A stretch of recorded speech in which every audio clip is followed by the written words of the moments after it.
Donc, le psaume 119, et on lit à partir du verset 3 jusqu'au verset 16. Je commence la lecture, puis si vous voulez lire, vous pouvez suivre. Qui ne commettent point d'iniquité et qui marche dans ses voies. Tu as prescrit tes ordonnances pour qu'on les observe avec soin.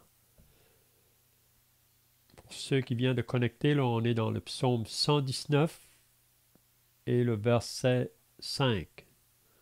Donc, si quelqu'un veut lire. Puissent mes actions être bien réglées, afin que je garde tes statuts, alors je ne rougirai point à la vue de tous tes commandements. Je te louerai avec un cœur droit en étudiant tes justes sentences. Je veux respecter tes prescriptions, ne m'abandonne pas totalement. Le verset 9. Comment le jeune homme... Okay. C'est Le bon. verset 9. Oui, c'est bon, oui. Comment le jeune homme rendra-t-il pur son sentier en se dirigeant d'après ta parole? Je te cherche de tout mon cœur. Ne me laisse pas m'égarer loin de tes commandements. Je serre ta parole dans mon cœur afin de ne pas pécher contre toi. Béni sois-tu, ô Éternel. Enseigne-moi tes statuts. De mes lèvres, j'énumère toutes les sentences de ta bouche. Je me réjouis en suivant tes préceptes, comme si je possédais tous les trésors. Je médite tes ordonnances, j'ai tes sentiers sous les yeux. Je fais mes délices de tes statuts, je n'oublie point ta parole. Amen. C'est bien, on va arrêter là pour notre lecture ce soir. Donc, si vous étiez là la semaine passée, on a commencé ce psaume 119. Puis la raison que j'ai voulu prendre ce psaume 119, c'est parce que celui qui a écrit ce psaume, moi je crois que c'est David, c'est pas mentionné, mais je crois que c'est lui.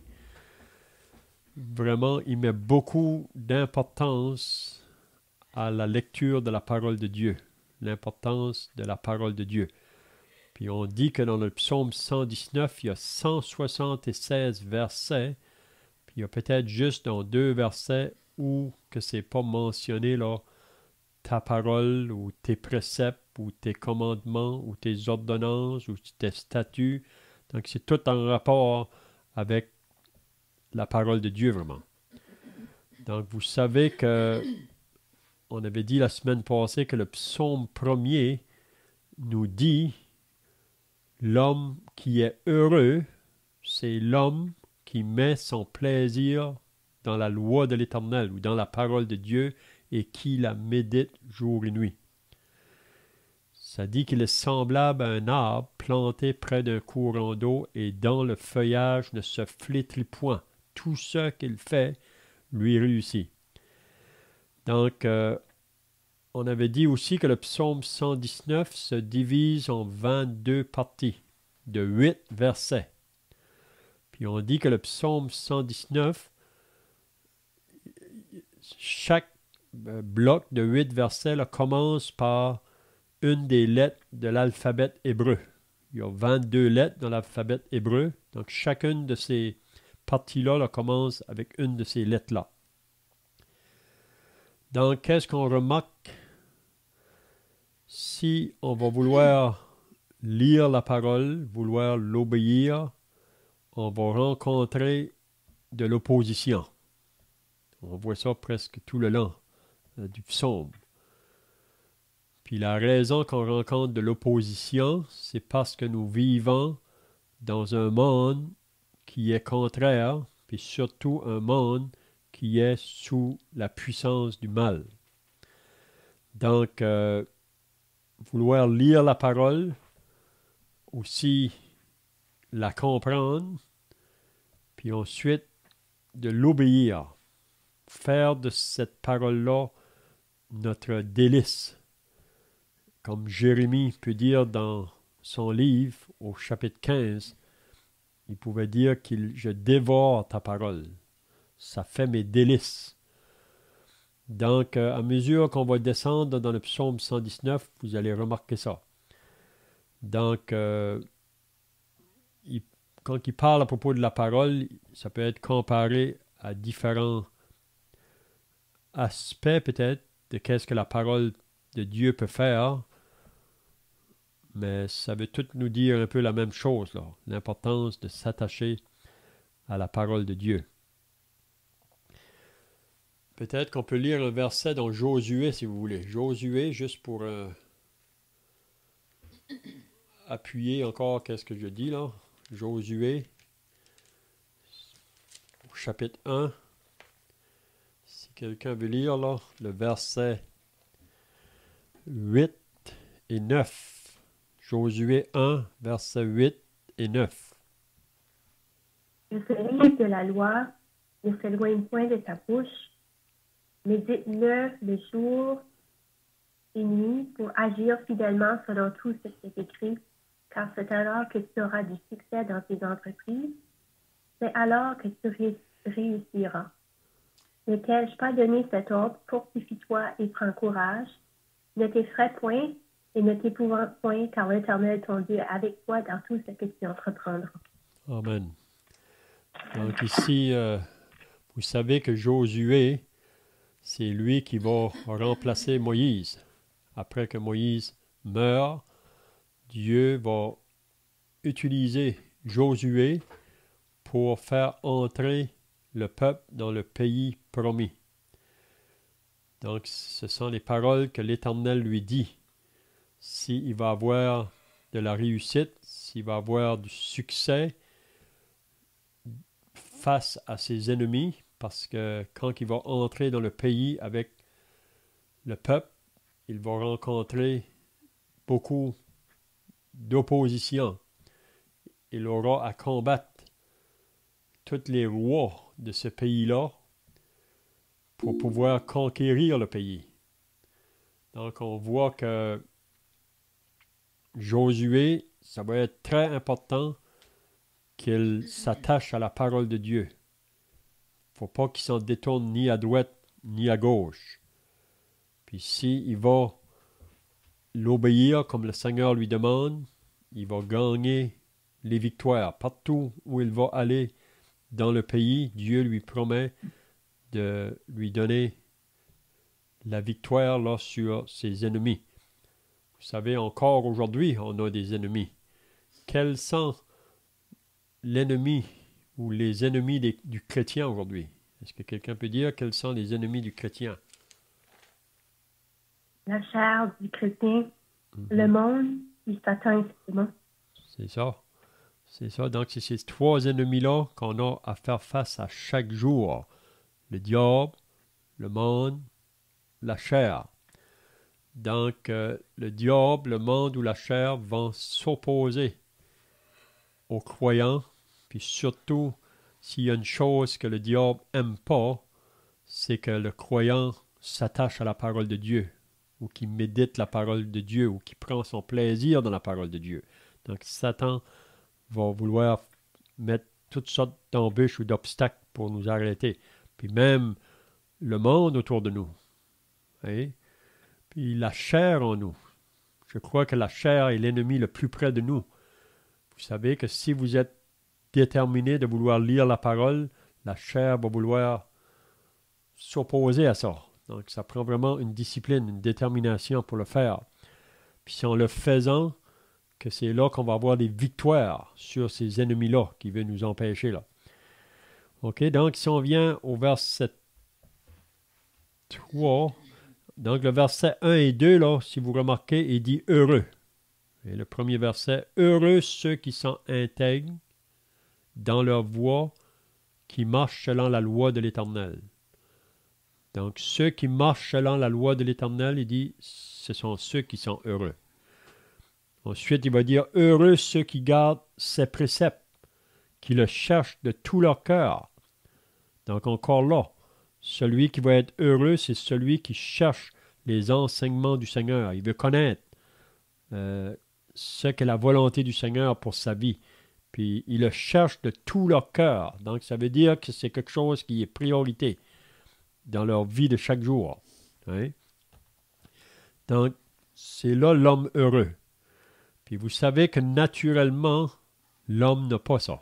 Naturellement, on n'a pas ça. La raison pourquoi, c'est parce que on est né avec la nature du péché, puis cette nature-là, vraiment du péché, s'oppose à la loi de Dieu. Puis vous allez voir ça là même dans un jeune enfant. Vous savez, l'enfant qui naît dans ce monde, il naît avec cette nature du péché en lui. L'enfant, c'est beau. Quand il naît dans le monde, c'est innocent. Hein? Tout est beau.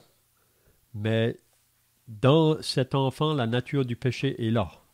C'est juste une question de semaines ou de mois que vous allez voir que l'enfant va manifester cette nature-là. Et le moment que vous allez dire à l'enfant, il ne faut pas faire ça, l'enfant veut le faire. Et c'est ça la nature qu'on a, le péché, il s'oppose à la loi de Dieu. Donc, naturellement, l'homme ne peut pas obéir à la loi de Dieu. Et la loi de Dieu, vraiment, qu'est-ce qu'elle fait? Elle révèle le péché de l'homme. Elle nous découvre devant Dieu. Puis la loi ne peut pas rien faire pour nous sortir de cet état-là. C'est pour ça que Dieu a envoyé Jésus, le Sauveur. Puis à moins qu'on soit né de nouveau, qu'on soit né de l'Esprit, on ne peut pas obéir à la loi de Dieu. Hein? Donc c'est seulement par la puissance de l'Esprit Saint. Donc le moment qu'une personne croit au Seigneur Jésus pour le recevoir comme Sauveur et Seigneur, à ce moment-là, l'Esprit de Dieu vient faire son habitation en lui. Puis par l'Esprit de Dieu maintenant, si on le laisse agir dans nos vies, si on lui laisse la place dans nos vies, on peut obéir la loi que Dieu nous demande d'obéir. Donc, je ne sais pas si vous avez d'autres pensées ici ou des questions là. Donc, le verset 3, « Qui ne commettent point d'iniquité et qui marche dans ses voies. » Donc, ça, c'est l'homme heureux. Vous voyez, c'est un peu le psaume premier. Hein? Heureux l'homme qui ne marche pas selon le conseil des méchants, qui ne s'arrête pas sur la voie des pécheurs, qui ne s'assit pas en compagnie des moqueurs. Hein? Donc, il cite qui ne commettent point d'iniquité. L'iniquité, c'est vraiment le mal, faire le mal. Mais celui qui est attaché au Seigneur veut s'éloigner du mal. Hein? C'est pas qu'un croyant ne peut plus pécher. Ça, c'est faux. Hein? Parce qu'on a toujours cette nature charnelle qui s'oppose à l'Esprit de Dieu. Mais la seule manière qu'on peut avoir la victoire, c'est comme j'ai dit tout à l'heure, c'est en laissant l'Esprit de Dieu agir. Puis même Paul nous dit dans l'Épître aux Romains, au chapitre 6, « Regardez-vous comme mort au péché. » Donc, parce qu'on est identifié à Christ maintenant, on est associé à un nouveau maître. Avant d'être sauvé, on avait le maître péché. Donc, c'est pour ça que c'est lui qui nous conduisait, qui régnait sur nous. Mais maintenant, parce qu'on a un nouveau maître, Christ, lui, il peut nous donner la victoire. Donc, qui ne commettent point d'iniquité et qui marchent dans ses voies. Donc, il marche dans les voies du Seigneur. Vous savez, Jésus a dit dans Matthieu 7, « Ceux qui me disent Seigneur, Seigneur, n'entreront pas tous dans le royaume des cieux, mais celui-là seul qui fait la volonté de mon Père qui est dans les cieux. » Parce que par la suite, là, il va dire qu'il y en a beaucoup au jour du jugement qui vont dire « Seigneur, on a prophétisé en ton nom, on a fait des miracles en ton nom, on a chassé des démons en ton nom. » Jésus va leur dire « Je ne vous ai jamais connu, éloignez-vous de moi, vous qui commettez l'iniquité. » Donc ici, il nous dit « L'homme heureux, celui qui est en Christ, il veut s'éloigner de l'iniquité. » Donc de dire que nous avons le Seigneur, mais qu'on est toujours attiré vers le mal ou qu'on continue toujours dans le mal, Donc Jésus dit, ça c'est faux vraiment. Et qui marche dans ses voies. Le verset 4, tu as prescrit tes ordonnances pour qu'on les observe avec soin. Donc ça veut dire que le croyant, c'est bien à chaque jour, dans la prière, en parlant avec le Seigneur, qu'il puisse nous donner le discernement, la sagesse pour savoir discerner ce qui est bien, ce qui est mal. Donc, il dit qu'il les observe avec soin, donc il veut vraiment faire tout là pour plaire à son Seigneur, pour être agréable au Seigneur. Puissent mes actions être bien réglées. Puis je crois que la parole de Dieu, vraiment, c'est vraiment elle qui peut nous régler dans toutes nos actions. Parce que vous savez, naturellement, on est tendance à prendre des chemins d'égarement ou d'éloignement. Parce que vous savez, on est comparé à des brebis. Puis la brebis, laissée à elle-même, là, elle veut aller en s'éloignant, ou qu'elle veut aller dans d'autres pâturages. Le berger doit toujours chercher à la garder auprès de lui. Donc, puissent mes actions être bien réglées. Donc, c'est comme je disais la semaine passée, il n'y a pas une circonstance qu'on peut passer au travers, là, que la parole de Dieu n'a pas la réponse à nous donner. Et parfois même, c'est dans des décisions qu'on doit prendre. Et on vit dans un monde qui est tellement contraire. Donc, on a besoin de la sagesse de Dieu. Puissent mes actions être bien réglées afin que je garde tes statuts. Donc ici, tes statuts sont encore associés là, comme à la parole de Dieu. Et afin que je garde ta parole, on pourrait dire. Qu'est-ce qu'il dit après? Alors je ne rougirai point à la vue de tous tes commandements. Donc ça veut dire que, en obéissant, je n'aurai pas à rougir. Vous savez, un enfant qui désobéit ses parents, ça peut le faire rougir à un moment donné quand il est découvert. Donc nous, comme enfants de Dieu, si on fait des choses qui sont contraires à la volonté de Dieu, ça peut nous amener à rougir, si on peut dire. Parce que des fois, ça nous fait honte peut-être dans les choses qu'on peut faire. À la vue de tous tes commandements. Alors je ne rougirai point à la vue de tous tes commandements. En voulant dire qu'il va les obéir. Je te louerai dans la droiture de mon cœur, en apprenant les lois de ta justice. Donc c'est toujours la même pensée. Et je te louerai dans la droiture de mon cœur. C'est des paroles qui sont très fortes, ça. Donc c'est vraiment, même on lit dans le proverbe, là, garde ton cœur plus que toute autre chose, car c'est de lui que viennent les sources de la vie. Donc le cœur. Je te louerai dans la droiture de mon cœur en apprenant les lois de ta justice. Je veux garder tes statuts. Ne m'abandonne pas entièrement. Donc je pense que le psalmiste, c'est son désir, mais il sait qu'en voulant obéir à la loi de Dieu, qu'il va rencontrer l'opposition.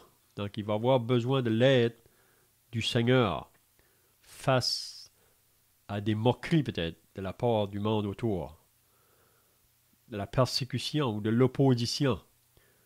Donc Seigneur, sois avec moi. Si vous lisez les prophètes, même surtout le prophète Jérémie, là, il a rencontré beaucoup d'opposition. Même à un moment donné, il disait en lui-même peut-être que je devrais arrêter de parler, parce que chaque fois qu'il parlait, ça lui amenait des difficultés. Parce que chaque fois qu'il devait parler, il devait reprendre le peuple à cause de la condition du peuple. Mais il disait qu'en dedans de lui, il y avait comme un feu dévorant. C'est comme si c'était plus fort que lui. Et il devait dénoncer le mal autour de lui. Mais si on dénonce le mal, parfois ça nous amène des difficultés. Donc, est-ce que quelqu'un a d'autres pensées ici, là, dans le psaume, ici, du verset 1 à 8? Est-ce que vous avez d'autres choses à ajouter? Vous n'avez pas de questions, là? Donc, le verset 9, comment, ça commence le deuxième bloc de 8 versets, là. Je disais tout à l'heure qu'il y a 22 blocs, donc ici, on est dans le deuxième. Comment le jeune homme rendra-t-il pur son sentier? Donc, c'est une question qui est demandée. Et le jeune homme ou la jeune fille, comment il va pouvoir rendre pur son sentier? Et il y a juste une chose qui peut garder le jeune homme pur dans son chemin. Qu'est-ce que c'est? C'est la parole. En se dirigeant d'après ta parole. Il n'y a pas d'autre manière. Aujourd'hui, dans le monde, il y a toutes sortes d'instituts qui ont été établis pour essayer de aider les personnes qui sont dans différents liens du péché. Ils ne peuvent pas s'en passer. Vous savez, ils sont addictés à certaines choses. Puis il y a beaucoup d'aide dans le monde. Pour un temps, il est plaçant dans des endroits, on dirait qu'ils vont aller mieux pour un temps, mais ils retombent de nouveau. Mais pour moi, le remède pour que le jeune homme puisse rendre pur son sentier, c'est toujours à la vue de Dieu, ça. C'est pas à la vue du monde. Comment est-ce qu'il va être capable? En se dirigeant d'après ta parole. Donc, la parole est là pour conduire le jeune homme dans son chemin. Si vous vous rappelez de Joseph, quand il a été placé devant une tentation, vous vous rappelez quand il était dans la maison de son maître en Égypte, il était esclave vraiment dans cette maison-là, son maître lui avait confié toute sa maison, parce que tout ce que Joseph faisait, il réussissait. Puis il apportait de la bénédiction même sur son maître, dans toute sa maison. Mais son maître, il avait dit de ne pas toucher à une chose, c'était sa femme. Mais c'est pas Joseph qui a été le problème, mais c'est plutôt la femme qui est venue pour que Joseph couche avec elle. Qu'est-ce que Joseph a fait face à cette tentation-là, si on peut dire? Mais ça nous dit qu'il a dit « Comment commettrais-je un aussi grand péché contre Dieu? » Donc Joseph, ça nous dit qu'il s'est enfui. Aujourd'hui, dans le monde, on dirait qu'il est fou. Hein? Il aurait eu sa chance de prendre son plaisir. Mais Joseph ne regarde pas à qu'est-ce que le monde pense, mais c'est qu'est-ce que Dieu dit. Et il veut plaire à son Dieu. Donc on peut voir que Joseph, c'est parce qu'il était attaché à la parole de Dieu. C'est pour ça qu'il a fui. Et la parole de Dieu, à ce moment-là, a été une aide pour lui, afin qu'il résiste à la tentation qui a été placée devant lui. Qu'est-ce qu'il dit au verset 10? « Je te cherche de tout mon cœur. » Donc, le jeune homme cherche. On cherche de tout notre cœur, ça veut dire connaître la pensée de Dieu ou la volonté de Dieu dans la circonstance où je suis présentement. Je te cherche de tout mon cœur. Ne me laisse pas égarer loin de tes commandements. Donc, ça vient toujours à la même pensée. Hein? Donc, je te cherche, Seigneur, de tout mon cœur. Je veux faire ta volonté. Donc, ne me laisse pas égarer. Il demande au Seigneur de ne pas le laisser s'égarer. Loin des commandements. Hein? Qu'est-ce qu'il dit au verset 11? Je serre ta parole dans mon cœur, afin de ne pas pécher contre toi. Donc, on voit que la parole est très importante là, de vouloir s'attacher à elle, de vouloir la conserver, si on peut dire. dans notre cœur. Je serre ta parole. Ça veut dire qu'elle est quelque chose de précieuse pour le jeune homme, afin de ne pas pécher contre toi. Parce que quand ce que l'ennemi vient, le diable, avec ses tentations, c'est pour ça que c'est très important qu'on soit bien nourri de la parole, parce qu'elle va être utile quand l'ennemi va venir pour nous tenter. Donc on aura la parole pour résister le diable. C'est un peu comme Jésus dans le désert. Vous savez qu'à chaque tentation, Jésus a utilisé la parole pour chasser le diable qui voulait le détourner de son Dieu. Est-ce que quelqu'un a des pensées ici ou des questions là? Vous vous rappelez de Daniel, quand que Daniel a été emporté à Babylone avec ses amis, Shadrach, Meshach et Abednego. Puis si vous lisez dans le premier chapitre de Daniel, Daniel a résolu dans son cœur de ne pas se souiller avec les mets du roi ou avec les pensées de Babylone. Donc ça n'a pas été facile, mais Daniel était pleinement résolu dans son cœur. Puis si vous lisez le livre de Daniel, vous allez voir que Dieu va le bénir. Dieu va veiller sur lui. Vous vous rappelez le jour que le roi a donné un décret, puis on sait que c'était d'autres personnes dans le royaume de Babylone qui étaient jaloux de Daniel, puis ils avaient fait des plans parce qu'ils ne pouvaient pas trouver aucun mal dans cet homme-là. Puis ils avaient essayé de trouver des choses pour essayer de le prendre en faute, mais ils ne pouvaient pas. Donc ils avaient formé un plan. Puis ils avaient dit au roi, ordonne que tous ceux qui vont prier à un autre Dieu que le roi pendant 30 jours soient jetés dans la fournaise, dans la fosse aux lions. Donc c'était tout un décret, ça. Et c'est quelque chose qui faisait peur d'un sens, parce que le roi avait une grande autorité.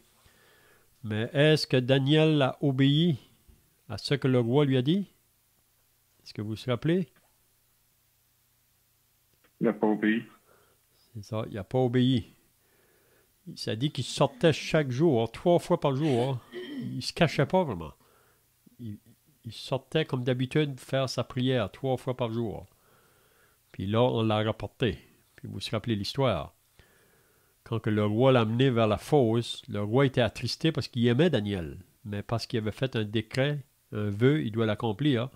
Donc il a jeté Daniel dans la fosse, puis il a dit que ton Dieu te protège. Puis ça nous dit que le roi, il retourna à la maison, il n'a pas dormi de nuit. Puis quand il est venu le matin à la fosse, il a demandé, Daniel, ton Dieu t'a-t-il protégé? Daniel a dit, Dieu a envoyé un ange, puis il a fermé la gueule des lions. Puis vous vous rappelez que par la suite, le roi a ordonné à toutes les personnes qui avaient voulu faire du mal à Daniel, là, qu'ils soient jetés dans la fosse. Puis ça nous dit, avant qu'ils en arrivaient dans le fond, les lions les avaient dévorés. Donc, si on fait mal à un serviteur de Dieu, et même Dieu avait dit ça à Abraham, je bénirai ceux qui te béniront, mais je maudirai ceux qui te maudiront. Donc, on voit ça partout dans la parole. Qu'il y a des personnes aujourd'hui qui s'élèvent, qui sont des gens qui paraissent très forts, puis s'opposent à des croyants des fois, même qui sont prêts à leur faire du mal. Mais un jour ou l'autre, à moins qu'ils se repentent, Dieu va intervenir dans leur vie. Il va leur parler d'une manière ou d'une autre. Parce que si on veut faire mal à l'enfant de Dieu, ça va tomber sur nous autres-mêmes. Donc, verset 12, « Béni sois-tu, ô Éternel, enseigne-moi tes statuts. » On voit, c'est toujours la même pensée, puis on va voir ça tout le long du psaume 119. Tout le long. « Béni sois-tu, ô Éternel, enseigne-moi tes statuts. Fais-moi connaître tes pensées, tes préceptes, tes commandements, tes ordonnances. De mes lèvres, j'énumère toutes les sentences de ta bouche. De mes lèvres, j'énumère toutes les sentences de ta bouche. On peut voir que le psalmiste ici, il avait mémorisé la parole. Et c'est très bien de mémoriser la parole. Parce que quand on vient face à des tentations, on peut l'utiliser pour que l'ennemi s'éloigne. De mes lèvres, j'énumère toutes les sentences de ta bouche. Je me réjouis en suivant tes préceptes. Donc, il prend plaisir dans ça. Vous savez, le monde, des fois, ils vont dire, la vie chrétienne, ça doit être plate, ça. Et comment vous pouvez vous réjouir? Mais vraiment, c'est là la vraie joie. Il n'y a pas d'autre joie que l'homme peut avoir plus que d'être associé à la parole de Dieu, puis de vouloir l'obéir, puis ça amène de la joie. Je me réjouis en suivant tes préceptes comme si, regardez qu'est-ce qu'il dit, comme si je possédais tous les trésors. Parce que la parole de Dieu est pleine de trésors. Donc, en ayant la parole, on possède tous les trésors. Si vous voulez lire dans l'Épître aux Colossiens, on va aller voir dans l'Épître aux Colossiens, qu'est-ce que Paul dit là. Colossiens, au chapitre 2. Si quelqu'un voudrait lire le Colossiens, chapitre 2, le verset 1, on va y aller jusqu'au verset 3. Je veux en effet que vous sachiez combien est grand le combat que je soutiens pour vous et pour ceux qui sont à Laodicée, et pour tous ceux qui n'ont pas vu mon visage en la chair, afin qu'ils aient le cœur rempli de consolation, qu'ils soient unis dans la charité et enrichis d'une pleine intelligence pour connaître le mystère de Dieu, savoir Christ, mystère dans lequel sont cachés tous les trésors de la sagesse et de la science. Amen. Donc, Paul dit ici que dans le Christ, dans lequel sont cachés tous les trésors de la sagesse et de la science. Donc, vraiment, en Christ, c'est là qu'on peut connaître la sagesse de Dieu. Vous savez, la question est demandée, d'où vient la sagesse, d'où vient l'intelligence? Mais la sagesse, c'est la crainte de l'Éternel. L'intelligence, c'est de s'éloigner du mal. Puis vraiment, dans le Seigneur Jésus, on possède tous les trésors. C'est là qu'on apprend à connaître vraiment les pensées de Dieu, les désirs de Dieu. Donc, je me réjouis en suivant tes préceptes comme si je possédais tous les trésors. Il n'y a rien qui peut être comparé à ça. Le verset 15, je médite tes ordonnances. Donc, encore là, et je médite. Qu'est-ce que ça veut dire méditer? Est-ce que quelqu'un peut me dire qu'est-ce que ça veut dire méditer? Songer sur ce que tu as lu. C'est ça. Donc, on lit la parole, puis on médite et on essaie de comprendre qu'est-ce qu'elle va nous dire. On veut connaître la pensée. Donc, je la médite. Et comme le psaume premier, je médite la parole jour et nuit, qui dit. Je médite tes ordonnances. Donc, ça veut dire qu'il les repose dans ses pensées. Et j'ai tes sentiers sous les yeux. Donc, en méditant les ordonnances ou la parole de Dieu, on vient à penser comme Dieu. Et on connaît davantage ses sentiers. Comme Jésus a dit, je suis la lumière du monde. Celui qui me suit ne marchera pas dans les ténèbres, mais il aura la lumière de la vie. Donc, quand on va arriver dans des intersections, si on peut dire, parfois des décisions, est-ce que je dois aller là ou par là? Mais si la parole est attachée à nous, on va être capable de vite discerner que c'est là le chemin que je dois suivre. J'ai tes sentiers sous les yeux. Je fais mes délices Probablement, vous avez remarqué qu'à chaque verset, c'est toujours associé à sa parole, vraiment. Je fais mes délices de tes statuts. Donc, c'est un délice. Il prend plaisir dans ça. Je n'oublie point ta parole. Je n'oublie point ta parole. Donc, si on va dans Timothée, peut-être qu'on pourra finir là, dans Timothée. 2 Timothée. On va lire le verset 14, le chapitre 3. On peut commencer peut-être du verset 12 jusqu'au verset 17 de 2 Timothée, si quelqu'un veut le lire. 3, 12 à 17. Or, tous ceux qui veulent vivre pieusement en Jésus-Christ seront persécutés, mais les hommes méchants et imposteurs avanceront toujours plus dans le mal, égarant les autres et égarés eux-mêmes. Toi demeure. Ok, c'est beau, tu peux lire. Toi, demeure dans les choses que tu as apprises et reconnues certaines, sachant que de qui tu les as apprises. Dès ton enfance, tu connais les saintes lettres qui peuvent te rendre sage à salut par la foi en Jésus-Christ. Toute écriture est inspirée de Dieu et est utile pour enseigner, pour convaincre, pour corriger, pour instruire dans la justice, afin que l'homme de Dieu soit accompli et propre à toute bonne œuvre. Donc ici, on voit que Paul exhorte Timothée à s'attacher vraiment à la parole de Dieu. Et dès son enfance, il dit, tu connais les saintes lettres. Parce que toute écriture est inspirée de Dieu. On peut aussi lire au chapitre 4 de la première épître de Paul à Timothée.